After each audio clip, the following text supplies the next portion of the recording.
इस लोकसभा चुनाव में भारतीय जनता पार्टी पूरी तरह से खुल करके देश के सामने आ गई।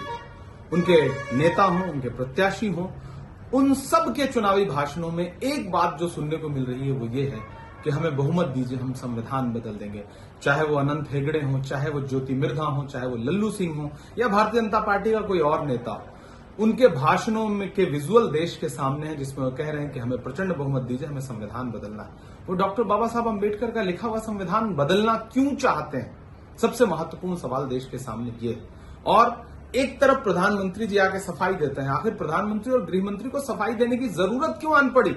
इसके पीछे का जो एजेंडा है वो देश अब समझने लगा है। वो संविधान खत्म करना चाहते हैं, वो आरक्षण खत्म करना चाहते हैं, वो महंगाई नहीं खत्म करना चाहते, वो बेरोजगारी नहीं खत्म करना चाहते, वो देश के युवाओं के हालात नहीं बदलना चाहते बल्कि संविधान बदलना चाहते हैं। उन्होंने संसद बदल दिया, उन्होंने इस देश का माहौल बदल दिया, पूरे देश में नफरत परोसने का काम किया। प्रधानमंत्री का इन दिनों का भाषण जो है वो सांप्रदायिकता से भरपूर है।